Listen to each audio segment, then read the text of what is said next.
After years of absence and years of promotion and empty promises, it is finally back. It's revitalized, it's rejuvenated, it's all fired up, it's ready to go, and most importantly, it's a podcast. Presenting a new exciting radio program featuring the thrilling adventures of an amazing and incredible personality. Faster than an airplane, more powerful than a locomotive, impervious to bullets. Up in the sky, look, it's a bird, it's a plane. It's a podcast. I'm addicted to your wicked ways, but I can't help myself. The hours I'm turning into days, but I can't help myself. Hello everybody and welcome back finally to It's a Podcast. Or for those of you that like the long name, It's a Bird, It's a Plane, It's a Podcast. I can't tell you guys how long I've been wanting to bring this back. To give you guys an idea, I've been talking about and teasing bringing this podcast back for at least the past year to 2 years. Lately, I've been really trying to push to get the podcast back on Comic Frontline. Ever since moving to Frontline, I did mention wanting to bring back It's a Podcast, and finally putting all those delays and all the distractions and all the other crazy stuff going on over here aside, we are finally here at episode 1 of volume 2 of It's a Podcast. Yes, I will be using the short version just for, my own voice purposes, because I don't want to have to say the full title. But yes, that is the full title, and Brand came up with that title, and it fits me perfectly. And ever since he made it up, at first I was like, I don't know, I'm not too sure. And then I'm like, you know what? It fits me. And then he let me listen to the intro, which I did change up the music a little bit, but other than that, this is V2, so we gotta change things up a little bit. I did like the beginning, so I just mixed up the music a little bit more. For those of you that don't know, that is my brother, my older brother, doing the music for this, and he also does. I also use his music for the intro on the Dark Avenger podcast. I really love my brother's music, and right now he is on a hiatus, but hopefully he will be back to doing more music soon. But that is a different topic. We are here to bring back It's a Podcast. So what we're going to do in this episode, I've been trying to do this episode for the past couple of months. I've had lists worth of news and stuff to talk about, and then I'd have to change it because weeks would go by. I actually started recording another It's a Podcast about a couple of weeks ago when everybody was talking about Ben Affleck and the whole Batman thing and Secret Empire was being teased. But now we're about a month later. The Ben Affleck story is old news. Secret Empire is now more revealed. And the show has definitely changed agendas multiple times. But this time we are here and I have lots to talk about. So we are going to talk about a couple of things. But before we get into any type of topics or stuff to talk about, I just wanted to, first of all, welcome you all to the It's a Bird, It's a Plane, It's a Podcast show. This is a show where I talk specifically about comic books, comic news. Yes, I will delve into movies and TV from time to time, but this is a 100% comic book show. So if you like comic books, if you like comic book movies, TV, this is definitely the show for you. Now, for those of you that don't know me, I'm Chris. I'm one of the members on Comic Frontline, as well as a co-member on Zone 4 Podcast. I also have my own channel, Dark Avenger C86. Speaking of Zone 4, actually, I know I kind of went out of order there, but It's a Podcast is part of the Zone 4 Podcast Network. Actually, It's a Podcast originated in the Zone 4 Podcast Network originally, but as you guys know, Zone 4 and all of Zone 4's podcasts are posted on the Comic Frontline YouTube channel. So that is why It's a Podcast will be featured on the Comic Frontline YouTube channel, but it is also part of the Zone 4 Podcast Network and will be connected as such with the Dark Avenger podcast. Yes, it is part of the Zone 4 Podcast Network as well, but that's more of my personal kind of podcast. That's why I do it on my channel. But otherwise, anything comic related and stuff like that definitely is for here, for this channel. So again, this is episode 1, And I say V2 because there is a volume 1. There were several shows I did for It's a Bird, It's a Plane, It's a Podcast. They were exclusively on Zone 4. I'm not too sure if they were actually posted on Comic Frontline or not, but you can find them on the Zone 4 Podcast Network. And what happened was I had a specific schedule where I think I did one every 2 weeks or one a month. And that's honestly the goal I'm setting for It's a Podcast V2. And this is the only episode where I will consider this V2. After this episode, I will literally only be going by the episode numbers. I'm just calling it V2 because there was a official volume 1. There weren't that many episodes, honestly. Things got super busy. It was very hard to keep a schedule for a podcast, so that's kind of why I shelved the show for a while. But now with me going into podcasting a little bit more and having a lot more I want to discuss when it comes to comic books, I definitely wanted to bring the show back, especially after I moved all of my comic-related stuff over to Frontline. It's a Podcast was definitely one of the shows that I wanted to add to the awesome library that we have here on Comic Frontline. And honestly, as far as schedule goes, if I can give you guys, my goal is a show a month, at least one. I would love to give you guys more. My goal is one show a month, but again, now, if there's nothing to discuss, if it is a very quiet month, I might skip a month. So there's no set schedule, there's no set day, there's no set, hour or time for it. But the goal is to get you guys an episode of It's a Podcast at least once a month, if not more. Sometimes possibly less. It really all depends on the goings on, anything that I want to personally discuss, whether it be within comics, events in comics, news in comics. If I have something to talk about comic-wise, I definitely will talk about it here. And that's why when it comes to the Dark Avenger podcast, I try to reserve myself when it comes to talking about comic books. I did have an entire show recently talking about old comics versus new comics. So I'm going to try to steer clear of that in the future for the Dark Avenger podcast. So I have a lot more to talk about here on It's a Podcast. If you are interested in hearing my thoughts about old versus new when it comes to comics, that is up on my channel now. It is episode, I want to say 4, but it might be 5. But the title says old versus new. I'm almost positive it's 5, but I don't want to. I'm going to say 5 for now.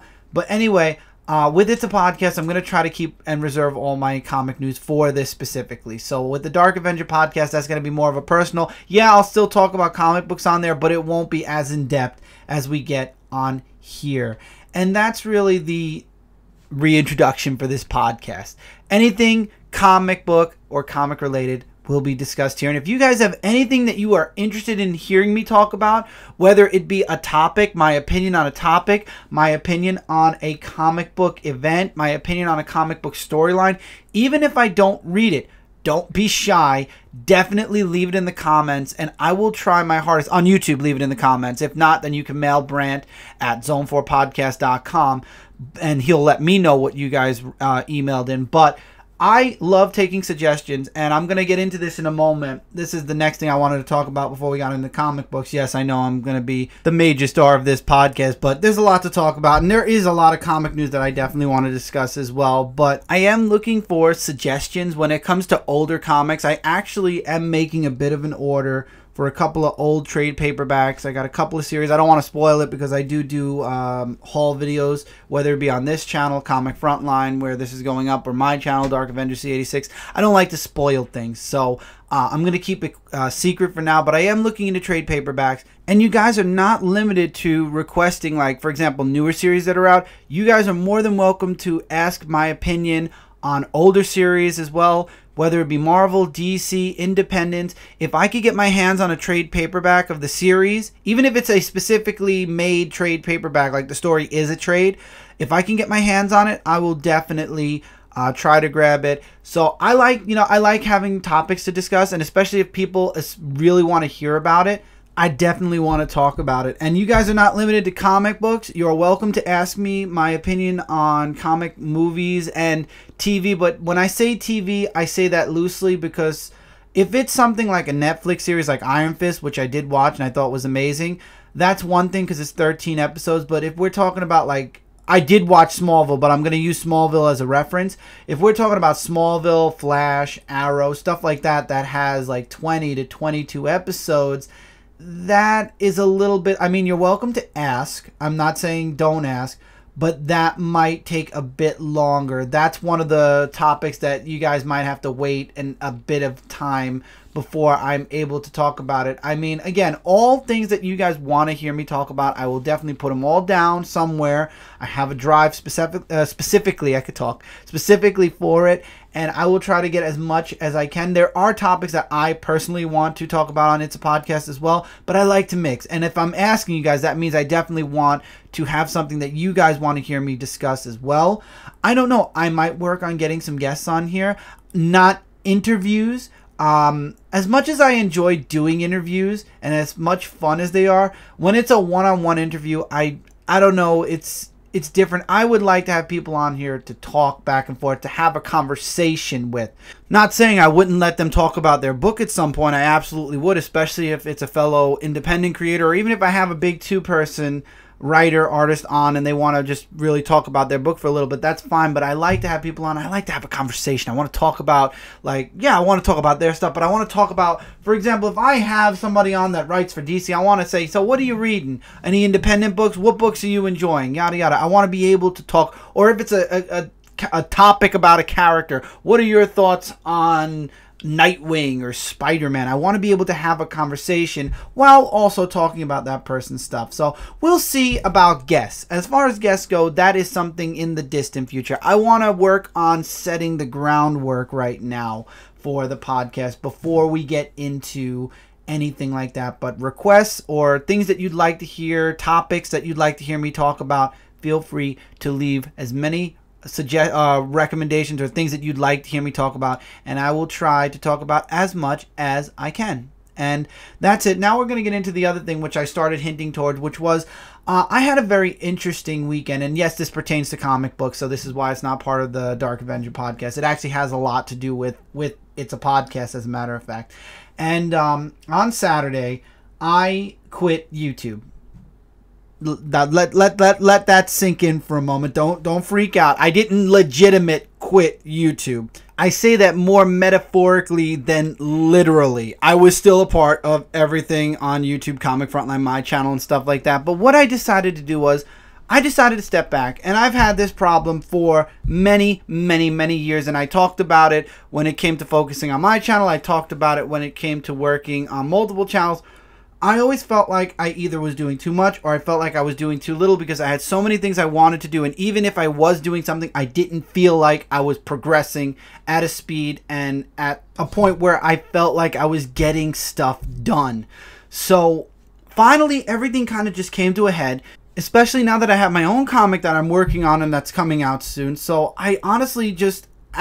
you know, a lot of personal stuff has been going on at home too. If you would like to know what that stuff's all about, there you can go check out the Dark Avenger podcast, because I won't get into it here. But with everything going on both online and at home, I finally just had it. And I said, you know what? The only way I'm truly going to cut the fat, or I'm truly going to narrow in on what I want to do and what I need to do either less or drop completely, I need to stop everything, step back, and then step back in again. And when I step back in, what I want to step back into and what I choose not to step back into will tell me where I need to go.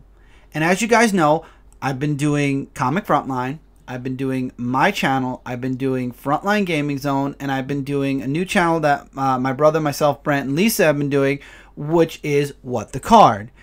And it's a lot. There's a lot going on, and you know, you put your focus on all these different channels, and then, you know, every time you add something new, it takes the focus away from everything else, because you got to add that focus. You know, you got to distribute your time evenly. So I stepped back and I thought about it. I spent the entire Saturday saying, what do I really like? What do I like to talk about? What do I like sharing videos about? What do I like doing? And then what do I like doing that I don't want necessarily to do videos of? What do I like doing for recreation, for myself, not for, you know, for video purposes? And the honest to God truth is, as it's always been, I love doing videos when it comes to comic books, when it comes to talking about comic books, discussing comic books, having a conversation about comic books. I love that. So absolutely, the first second I step back in to my channel in Frontline, it's like, this is where I want to be. This is what I want to do. Even with the podcasts are part of Comic Frontline in my channel, so that they go hand in hand. So I want to do that. But then it comes to Frontline Gaming Zone and What the Card. What the Card, I enjoy doing the videos, but I can't do the major part of the channel work, which is basically watching other people's videos, communicating with other people, and talking with other people, and watching and commenting on their videos, and still do it over here for comic books. So Michael, this past weekend, took over the website. So if you go on What the Card right now and you hear from us, if you get any comments from us, if it's anybody, it's going to be either Michael or Brant. Those are the only two people that are on that channel that are doing comments now. So I stepped half a step back from What the Card. As far as everything going on the channel, Mike's dealing with that. All I'm doing is doing the videos with Michael, which I enjoy. They're fun to do, and it's a very short amount of time. Literally, we get a whole week's worth of videos, which is 3 videos, done within a half hour, give or take a couple extra minutes, and that's fine. Frontline Gaming Zone, video games. As much as I enjoy playing video games, and as much as I enjoy sharing my experience with everybody, out of everything, that is the one thing that I truly feel like I put too much time in and takes too much time away from other things I can be doing. So when it comes to Frontline Gaming Zone, that is definitely a major not stepping back in fully. Will I stream for casual stuff? Of course, because that's what Frontline Gaming Zone was. Casual gaming. Will I be doing walkthroughs? I'm sorry, guys. As much as I love gaming and I love having fun on games, that's really all I like doing. I don't like doing like heavy set, hours long, like for example, Final Fantasy VII, stuff like that walkthroughs. So that's just not me. That's just not where I want to go. So my focus is not on video games, not fully on cards. I mean, cards, yes, I like doing the videos, but my focus isn't there. My focus and my love goes to comic books. I truly and honestly do like comic books. And when I say comic books, I mean the books, I mean the series, the TV series, the movies and stuff like that. Now, as you guys know, I'm not hardcore when it comes to movies and TV. As a matter of fact, I am the most laxed in this department. However, I did watch the entire series of Iron Fist and loved it. I've watched every single Netflix Marvel series to date and loved it. Finally caught up and watched Captain America Civil War and loved it. There's a key factor here. And, there are other movies I haven't had a chance to watch yet, but I'm enjoying it. So I'm a casual movie and TV person. My number one love goes to the comic books. I truly and honestly, that's what I've always loved since the day I started collecting, and that's what I like being into. And that is why this episode of It's a Podcast is very important, because this is the point.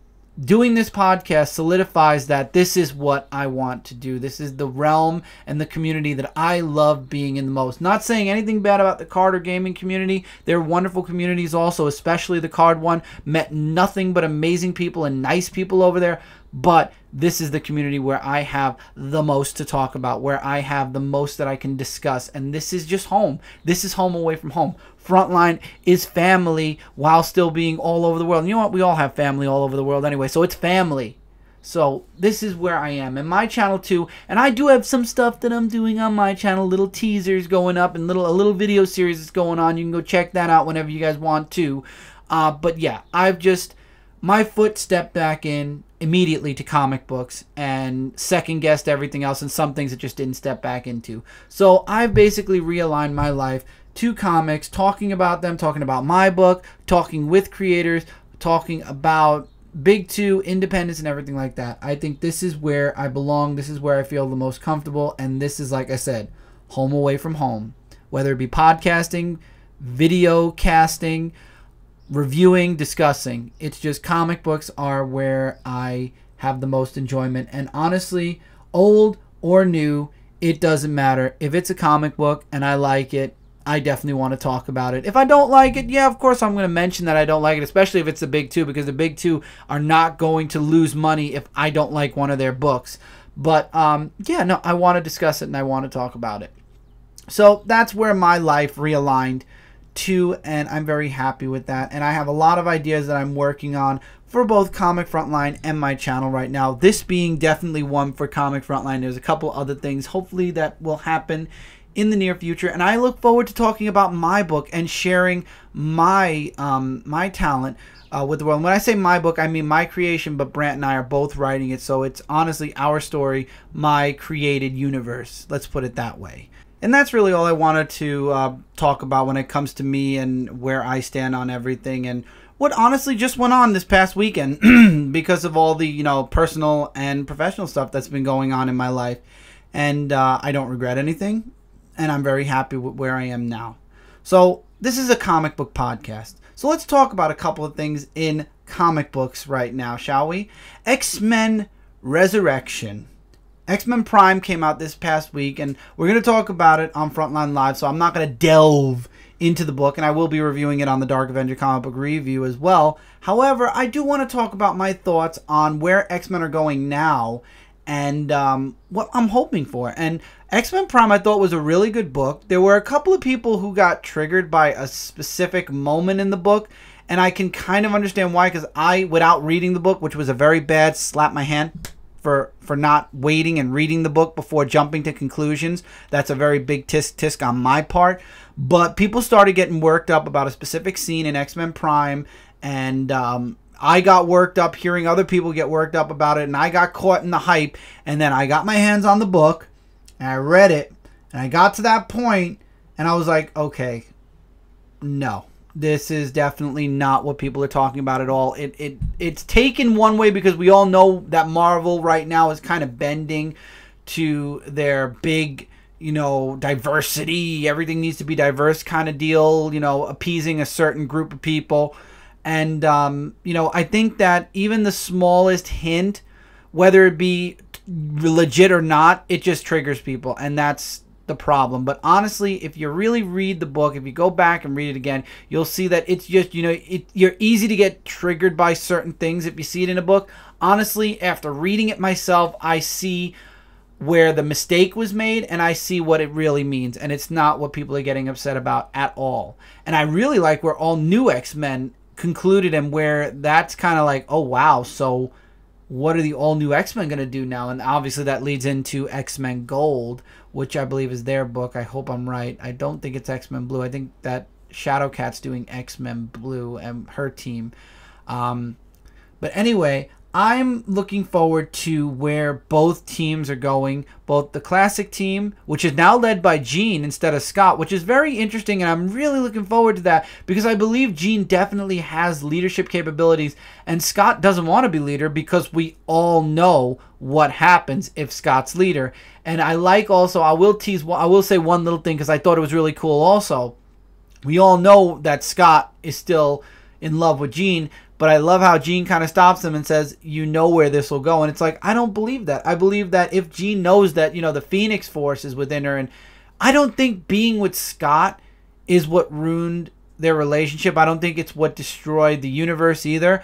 I think that Scott and Jean are okay if they want to be together, but I believe they're so afraid of what the future has in store for them. You know, they get married and then Jean dies because she becomes the Phoenix, and then, you know, she sacrifices or she leaves and then she comes back and dies, that they just don't want to get married because they're afraid that that's going to happen. I like that concept. I like that. Hopefully we'll get to examine that a little bit. But would I like to see Jean and Scott somehow get back together at some point? Definitely. Absolutely. Was I a little annoyed that they had that Beast Jean thing? Yeah, it was weird. It was just weird because I don't see Beast with Jean. I could see Beast with Storm. I could see Beast with a couple of other characters. I cannot see Beast with Jean. So it'll be interesting to see where they develop Jean's character. I still stand firmly on my belief with Iceman that they literally put names in a hat and drew out Iceman's name, and Iceman got the gay card. And honestly, with an awesome character like Northstar, who is already a well-known gay character who actually had his wedding in the last Astonishing X-Men. I believe it was Astonishing X-Men. I hope I'm not stupid now. I have the book. Regardless what X-Men book it was, his wedding was in the last freaking issue. I mean, come on. Why do we have to take a classic X-Men? Why can't we create new characters? And this is where the diversity and the triggering and the anger originates from. People are very happy from that specific group of people that Marvel's appeasing that they're doing this. But personally, and from a creator standpoint, create new characters. Don't replace, create. There is such a major difference between replacement and creating that it's like, come on. Miss Marvel, perfect way. You know, you had the original Miss Marvel move up and become Captain Marvel, so there was a free slot for Miss Marvel. Boom, Carmella Khan took over. I feel like I'm saying her name wrong. Camilla. Anyway, she took over the role as Miss Marvel. Thor became unworthy, and Jane Foster became the new Thor. Will it be permanent? Probably not, but for the time, it's awesome. Bruce Banner died. Amadeus Cho, before Bruce Banner died, became the Hulk, took in the radiation, and became the new Hulk. There are generic ways to do it, and then there are forced ways. The Iceman thing literally came out of left field. Jean read Iceman's mind and it's like, you're gay. And he's like, no, I'm not. And she's like, yes, I just read your mind and I just saw you in, you know, and you have gay tendencies. And it's like, huh? And then you have the adult one going, gee, if Jean sees that in him, maybe I'm... There is zero. In the entire past of Iceman, there is a zero even lead up to Iceman being gay. If there were hints, if there was a slow build up to it, fine. But to have one panel where Jean says, I read your mind and you're gay, period. No. And then even the older Iceman just goes, oh, so I guess I was outed in the past, so I guess I'm gay now. And it's weird and it's uncomfortable. It was very uncomfortable reading both Icemen, and that is why I'm steering clear. If there's any book I'm steering clear from the most, it's Iceman, because I feel like it was a forced character, you know, change or development that it had no flow to it. It wasn't generic. It wasn't worked out. There were no hints or anything. It was just like, he's there and that's it. And it's like, no, that doesn't work for me. And it has nothing to do with me being against gays. Like I said, I love Northstar and I think he's an awesome character. And there is also Hulkling and Wiccan. Both characters, love them on both Young Avengers and on all the books that they've been in since then. Again, though, but when you force a character who has zero tendencies of that and make him that, then yes, there is a problem, and I'm not for it, because then that's forced. And I just can't get behind that. But going back to the X-Men books in general, I'm looking forward to them. I will be reading every single series' first issue. Obviously, I will be continuing and pushing forward on Gold, Blue, and Weapon X. There's Astonishing X-Men that was just announced, the book that we all thought was X-Force. Astonishing was announced. I'll be definitely checking that out. I will be trying Jean Grey, issue 1. I'll be trying... I might skip Cable. I'll be returning to Old Man Logan. We have a new artist. Not saying I'm against Andrea Sorrentino. It just, that artwork was not good for Old Man Logan. It definitely took me far out of the book when it came to Old Man Logan. So now that there's new artists, I'll definitely be looking into that. There's a teaser that another Logan character is coming back in the classic X-Men team. I don't think it's Logan. I truly and honestly do believe now that it's Dawkins. After looking at the previews, it looks like it's Dawkins. I'm almost 100% it's Dawkins. And I'm 100% okay with it being Dawkins. Just saying. But X-Men I'm very excited for.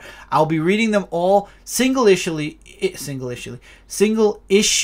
wise digitally, and then I will be buying the trade paperbacks of all the series. Now, if I'm really digging a specific series, yes, I'll probably end up caving and getting some, going into the series as single issues. But I want to see how the first story arc for all of the series goes first. If the first story arc is good, then we'll see. But again, when you have double ups, Gold, Weapon X, Blue, Jean Grey, Cable, Iceman, they're all doubling up, including Astonishing when it comes out. So that's a lot of books. And DC already has most of their books on double up. Marvel is the one that started all the, was the king of double ups. They started with Amazing Spider-Man and then just let it run rampant in their universe. And then DC looked over and said, I have an idea. We're going to lower the price by $1, charge $2.99 a book, and do 2 a month too.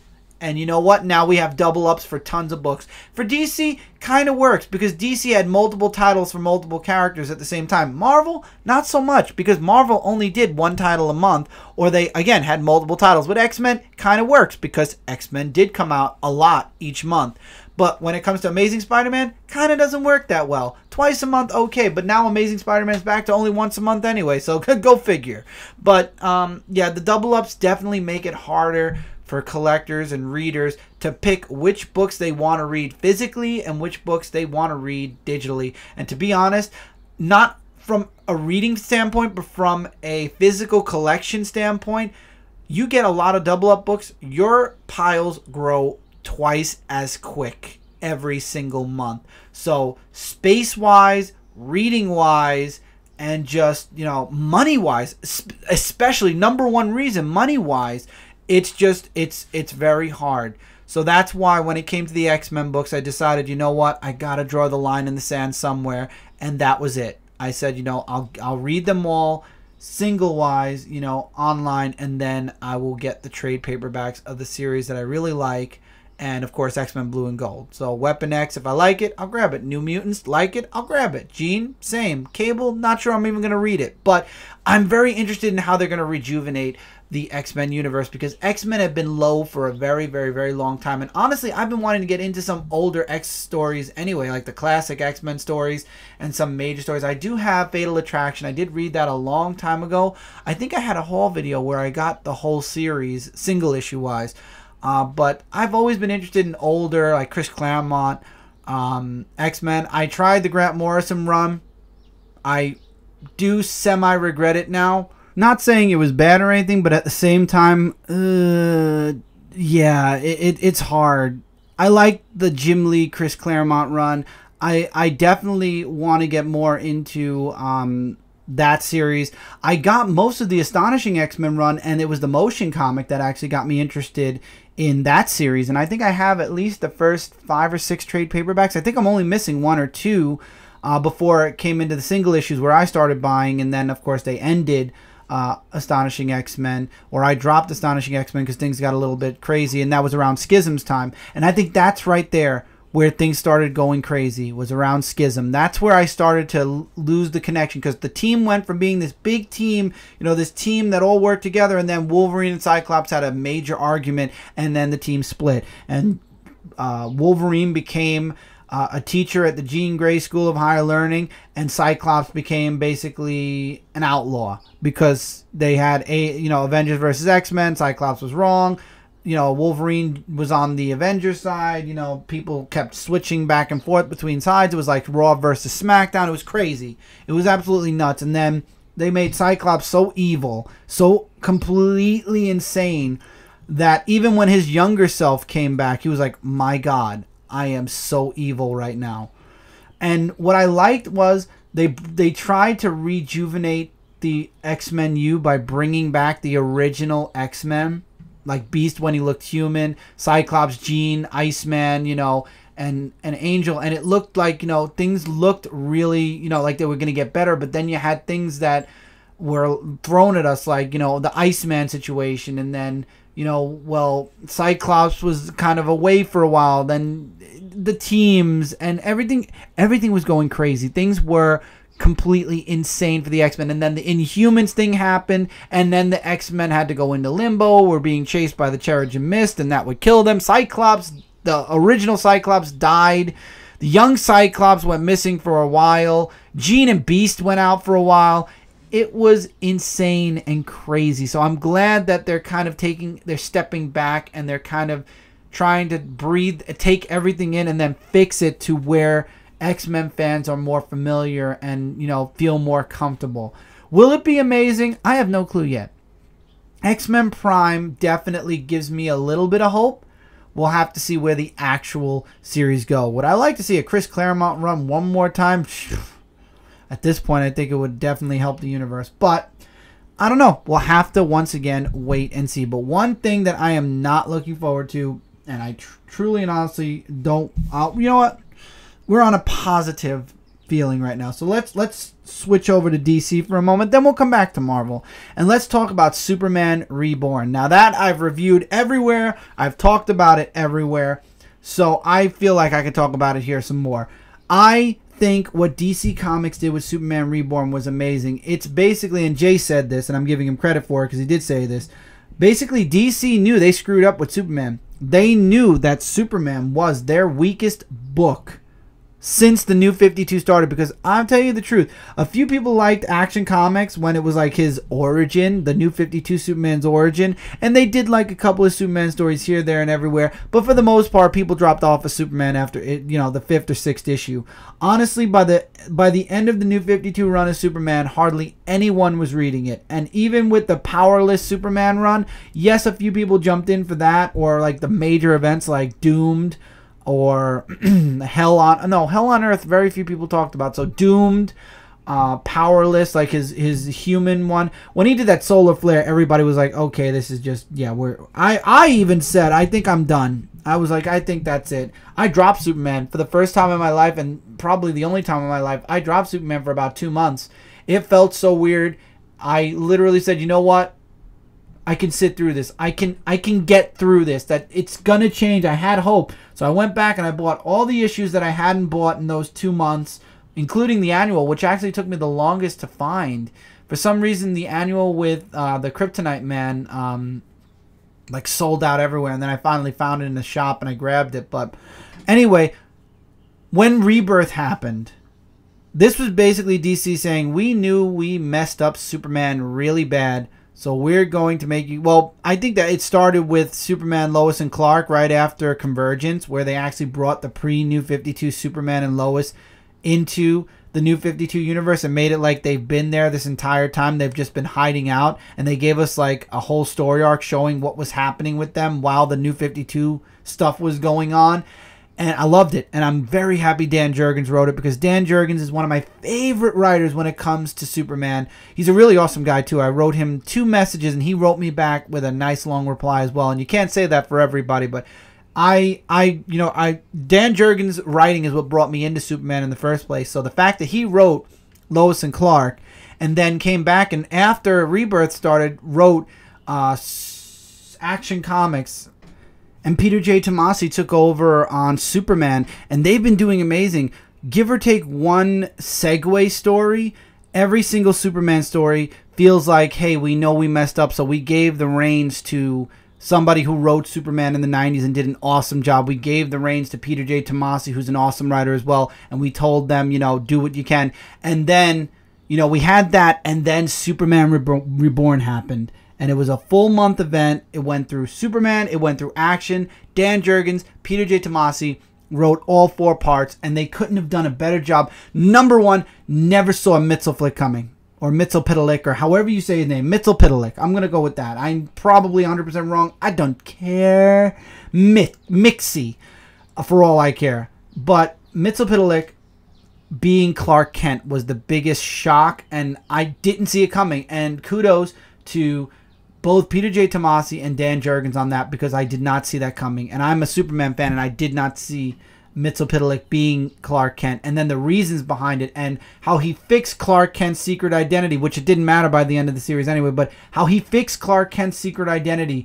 And then the whole backstory of Oz is the reason why he took, you know, Mxyzptlk away, because he was afraid that he was going to screw around too much with what he and him, which we all know is probably Dr. Manhattan, set into motion. They didn't want anybody to mess with the world that they created, and I can't wait to see them both get their asses handed to them. But that's next year. This year, we're in this. So, and he gets upset because neither New 52 Superman nor pre-New 52 Superman saved him, and, you know, so he wants to make them suffer. So he went, and New 52 Superman was dead, so he decided to screw with old DCU Superman and take away his son. This battle broke out, and then we see that New 52 Superman was like a red aura. Old DCU Superman was a blue aura. So it's like, oh my God, did you just tie in Superman Red and Blue? And guess what? Back in 1997, that's what, or 98, I'm sorry, 97 to 98, that's exactly what Dan Jurgens wrote. Superman Red and Blue. And it's amazing to see it kind of come full circle, because that was 98. We're in 2017, nearly 20 years later. Okay? 20 years later, and we find a way to reference back to Superman Red and Blue all the way back in 1998. Insane. And it was right after Superman Red and Blue that I got into reading comics. Superman Forever was my first book. So that was insane. And the fact that the old DCU Superman is Superman Blue and the new DCU Superman is red. And it explains the new 52 Superman being rash, being, you know, more like not angry, but like he doesn't think logically. He didn't have a lot of... He was, like, more intimidating instead of, like, the original Superman that we all know and love. And when they did Superman Red and Blue in the 90s, in 98, Superman Red was the rash, you know, unhinged one that kind of did things and was like... He was the angry part of Superman. The blue one was the more... the kinder one, the more logical one, the one that felt more like Superman. He was more of a, he didn't, you know, jump in without thinking. He wasn't very rash. He wasn't very intimidating, or he wasn't the angry part of himself. He was like the calmer, you know, Boy Scout part of himself. And to see that merger at the end of Reborn, where, you know, at first, you know, Mxyzptlk brings back the new 52 Superman, or the new 52 Superman comes back, and then we find the old DCU Superman and Lois in their blue aura. So apparently Lois went into 2 auras as well. And to see them merge, and they broke what Dr. Manhattan and Oz did. They broke it, and they found a way to fix their part of the universe. And when I say their part, at the end of this fight with Mxyzptlk, the old DCU Superman merged with the new 52 Superman and basically rewrote the history that was done by the new 52 or Dr. Manhattan. And Oz is shocked because he's like, the family actually found a way to break what was put into motion eons ago. They actually found a way to merge the original continuity with the new 52 continuity. All of a sudden, because the new 52 Superman and the old DCU Superman are now one, history fixed itself. Lois and Clark got married. The death of Superman happened. Several events from the old DC universe now happen. While the new 52 did still happen, and it is part of Superman's history, it now folds into what happened after New 50. Like, when the DC universe stopped and the new 52 started, basically now that was like Superman's continuation, but we're ignoring the fact of him being a newer superhero. It basically was the continuing story of Superman, except Superman Blue separated again, and Superman Blue sat down, and Superman Red, the rasher, more angry, more intimidating, darker version of Superman, took over for a time. And I like that. And they even found a way to work John in. So now Superman's universe knows that him and Lois are married. Clark and Lois are married. Do not know that Clark Kent and Superman are the same person. And they found a way to put the sun into it. They showed a picture of Lois announcing to Perry and the rest of the crew that she's pregnant. Her giving birth in the Fortress of Solitude. So all of that history, all of that stuff that happened in Convergence is now gone.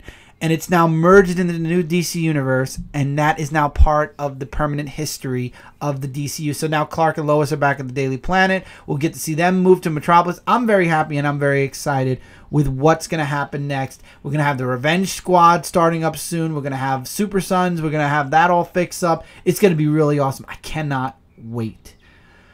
So that's the good stuff, and I'm done gushing over Superman. So let's go back to Marvel and talk about what I'm not excited about. Secret Empire. Now, this is an example of a really great set up series. This has been years in the making. This has been since Captain America was younged up again. This was what was set in motion since that very episode. Since the episode where they made him young again, this was in the works. And this is all about Captain America being found out that he's an agent of Hydra. We all know that this is something the Red Skull implanted in Steve Rogers when he brought him back to his youth, and the Super Soldier Serum.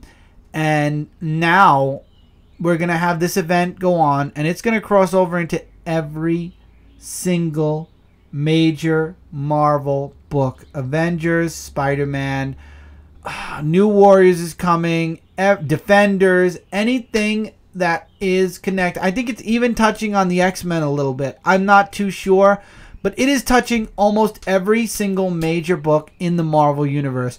And Marvel was patting itself on the back just yesterday saying, we tied less series into our major event this time so that readers don't have to read it. I can sit here and honestly tell you, BS.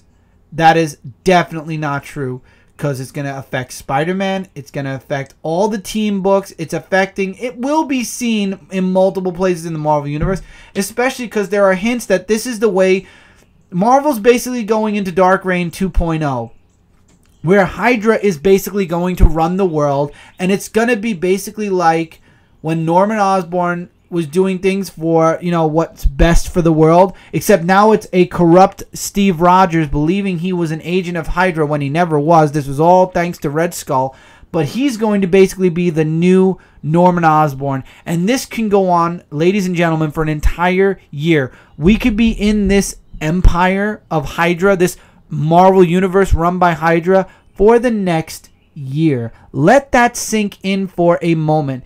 An event that Marvel is telling you don't have to read is going to fundamentally change the Marvel Universe for, at minimum, a half a year to a full year. And they're telling you it's not something you have to read? You tell me. I know a lot of people who are saying they're dropping a lot of their books until Secret Empire is over. Because why? Because it's crossing over into this event. And they don't want a part of this event. Because honestly, when you get right down to it, this is a Captain America event. Not a Marvel Universe event. This is a Captain America event. And it really, if it wants to have its own title too, fine. But it should not reach into every single Marvel title. And like I said, bad timing on Marvel's part, because I already mentioned I am steering clear of every single event that happens this year. I've already done it for IVX. I've already done it for... there was another X-Men and Inhumans mini that went on. I did it for Monsters Unleashed. I'm doing it with the Venom universe one. I might check out, because that is not an event as much as it's a specific story. It's a mini series more than an event, so I think I can live through a mini series. I might try that just because I'm kind of interested in seeing what Venomverse is. However, the more I'm hearing that it's going to be like Spider-Verse, the less interested I'm in getting physical copies. So I don't know. The covers look really sick for the first issue, so I might get it for the cover alone for the comic book corner wall. But I don't know if this is going to be a series that I'm going to review. Let's put it that way, on a monthly or however many times. I think it's every other week until it's done, and it's like 5 issues. So I don't know if I'm going to review it every single issue or even review it at all. Let's see what happens after issue 1, and then we'll go from there. But Secret Empire I'm steering away from, and any book that is so deeply connected to it that I can't talk about without reading Secret Empire, well, those books will go into a casual read file. Well, I'll read them, but I just won't review them because it won't make sense, because I'm not reviewing the series. So a lot of books from Marvel's side are going to disappear until Secret Empire is over from my review pile. I'll still be reading them. I'll still be able to discuss them like on Frontline Live and stuff. But for the most part, I probably won't be reviewing them on my show. Just the way it is. I'm sorry, Marvel, but I needed a break from your events, and thank God I chose this year. So far, it is only March. No, I'm sorry. It is now April. I apologize. It is only April, the 4th month in the year, and we've already had 2 Avengers versus Inhuman books.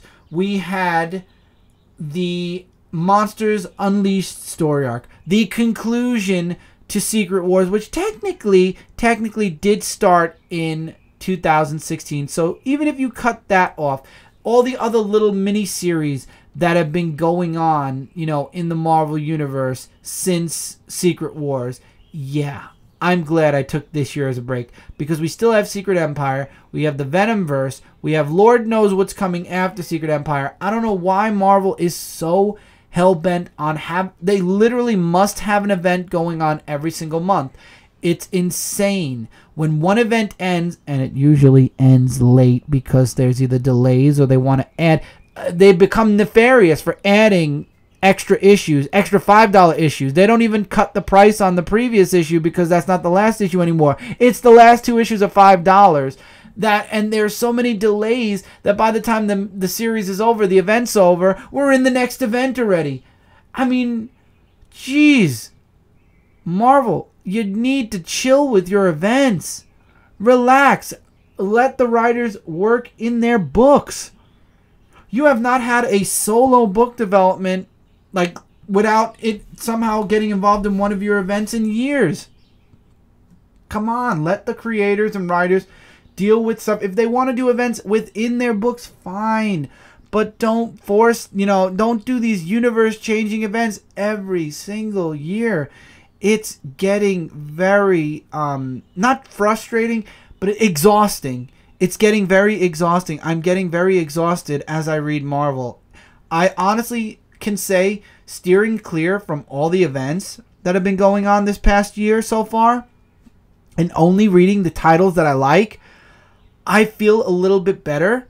I don't feel as exhausted, but now the titles I'm reading, 80% of them are going to be part of Secret Empire. So I'm being dragged into an event even without reading the event. And again, I did read IVX. I did read that casually, did not review it. Did talk about the last issue though, which was very rushed, and there were a lot of plot holes in the story, but I'm just glad it's over, and now we're getting into like Resurrection, and the Inhumans are going into space or whatever. But man, yeah, I can't. I'm glad I took this year off because I couldn't. And will I read Secret Empire? Casually, maybe. I will not be reviewing it. I refuse. For the rest of 2017, I will discuss it, but I need a break from events from Marvel, man. It's not that I refuse either. That sounds very like period, end of conversation. I need to recharge my Marvel batteries. My DC batteries needed recharging, and Rebirth definitely did that, the beginning of Rebirth. But Marvel, man, I mean, every time my batteries are getting ready to recharge, they throw another event out. And it's like, oh, I need to recharge after this past event. And I know it's really wearing on a lot of people because you hear a lot of people saying, another event already? And they're already teasing the event that's going to take place after this. It's like, come on, let us take in an event. Take it in and, live the ramifications. The ramifications don't matter for your events anymore, Marvel, because the ramifications are ramifications that are undone in the following event. I don't know. Maybe I'm crazy. Maybe I'm wrong. Maybe I'm wrong. Maybe I'm the crazy one. Maybe it's because I grew up in DC and, I truly and honestly just got into Marvel in the Ultimate Universe. I read Spider-Man, and all I read from the actual Marvel Universe for a long time was the X-Men books and Spider-Man. Maybe I'm wrong. Maybe this is the way the universe has always been, and I'm just insane. Regardless of whether I'm insane or not, I need a break, and that's what I'm taking in 2017 is a break. I am still reading the events to talk about them, but I'm not reviewing them on the Dark Avenger comic book review show. I need a well-deserved vacation because of this, when it comes to Marvel. Done. Next topic and final topic. This week, which is last week, I should say, which was the last week of March, DC had a 4-issue crossover with Hanna Barbarra. We had Suicide Squad and the Banana Splits, the one book I did not get because I'm not into Suicide Squad, and I do not like the reimagining of the Banana Splits. We had Space Ghost and Green Lantern. We had Booster Gold and the Flintstones. And we had Adam Strange and the Future Quest. Michael is reading Adam Strange and Future Quest because it's Adam Strange, but I will be reading that post-review show for myself because I love Future Quest. I'm doing Space Ghost, Green Lantern, and I'm also doing Flintstones, Booster Gold. The backstories are Top Cat, I believe Top Cat was for Suicide. Well, the backstories were Top Cat, Jetsons, Pink Panther, and... Geez, why am I not remembering? There's another one. But I again, this is DC's reimagined Hanna Barbera universe, except for Future Quest. Future Quest is the Hanna Barbera characters. It's just, they threw Adam Strange in there, which is awesome. But Space Ghost wasn't reimagined actually either. The Banana Splits were a reimagined version of themselves. And Flintstones is the current run of Flintstones that they're doing now. And the Jetsons are obviously a reimagined side story that's leading into the next mini coming out of Hanna Barbera. So I don't know. But yeah, I have not finished reading the books yet to really discuss them. But I'm very excited to read them. And now the whole topic is Hanna-Barbera DC versus DC Looney Tunes that's coming in June. And the DC Looney Tunes one are Taz and Wonder Woman, Elmer Fudd, and I think Batman, or was it Yosemite Sam and Batman? And then you got Bugs Bunny and the Legion of Superheroes, and then you have a reprint from the series I have, which I'm not gonna get again as a trade, but the 4-issue mini where it had the Justice League crossover, DC Universe crossover with Looney Tunes. That was a fun mini. If you didn't read the mini in 2000, I definitely recommend this $8 book. It's the full mini series run, and it was hilarious. I'm most looking forward to Bugs Bunny and the Legion of Superheroes because it's Superbugs, and Superbugs is in the New 52 or Rebirth New 52 crossbreed Superman costume. So it's like Super Rabbit. I'm looking forward to that. The reimagined Taz, I don't know how I feel about that. I don't know how I feel about Martian Manhunter and I think it's Green Lantern if I'm not mistaken, or one of the space characters. I think he looks cool there. Yosemite Sam and Elmer Fudd are also reimagined. And then you have Lobo and Wile E. Coyote. I think the Lobo Wile E. Coyote one is going to be a comedic kind of book. So I might grab that just for the comedic purposes. I'm not really a Lobo fan per se, but I like every single crossover that's been mentioned for Looney Tunes. And I like that out of all of the crossover books, Bugs Bunny's looks the most like its original story. They reimagined every other character actually except Bugs, and Martian Marvin Martian looks basically the same. They just updated his costume, but Bugs Bunny looks like Bugs Bunny from the 1940s, 50s, 60s, 70s, and 80s. It's Bugs Bunny. It's the same Bugs Bunny. It's not a reimagined version, which I'm thanking God they didn't reimagine Bugs Bunny. So I think that's my top one. That's my top favorite one that I think I'm going to like the most is the Bugs Bunny one. But I'm looking forward to every single one of the Looney Tunes crossover. Unlike the Hanna-Barbera where I could not... Oh my God, I can't. The reimagined version of the Banana Splits sounded terrible. Sounded awful. I have the book digitally, but I cannot bring myself to review it. I can't even bring myself to read it right now. I've got to build up a lot of liquid Pepsi courage before I read that book. But I am reading the other 3 books, so there's something there. And I'm really excited for the Looney Tunes one. You guys tell me in the comments, or any way you can, whether you're listening to this on iTunes. You can go over to the YouTube channel where it's this podcast episode, and you can write in the comments if you'd like. What are you looking forward to more? Well, obviously the Hanna-Barbera stuff's out now, but which one do you think you're going to like more? The Hanna-Barbera ones that are out now or the Looney Tune ones? I personally grew up with Looney Tunes more than Hanna-Barbera, so I'm looking forward more to the Looney Tunes story. I think I'm going to like those a bit more because those, obviously, that you can't take them seriously. You can't because it's Looney Tunes. Space Ghost, Green Lantern, you take seriously. Adam Strange, Future Quest, seriously. Booster Gold, Fred Flintstone, you could take it as a comedy. Banana Splits and Suicide Squad is a tragedy. It's a tragedy, but it's supposed to be a comedy. So that one you don't have to take seriously either. But Looney Tunes, all of them look like it's just something that you can't really take seriously.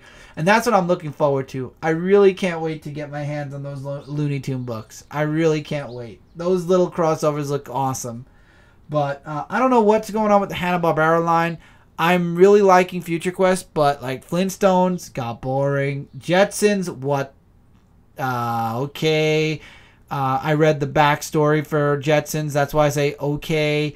Scooby-Doo Apocalypse, all I can say is what the ever-loving hell. I mean, if you want to talk about mixing dark with something, read Scooby-Doo Apocalypse, man.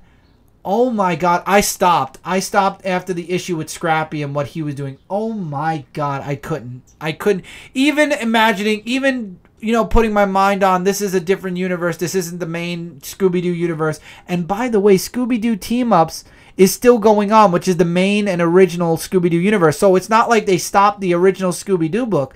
The original Scooby-Doo, the one that we all grew up with from the 1980s, 90s, and whatever, that Scooby-Doo is still, the book still exists. This is a second Scooby-Doo book. And it is like, no, I can't. As a matter of fact, I have been reading Scooby-Doo Team-Ups. And I think there is a Scooby-Doo straight-up book as well. And that book is fun.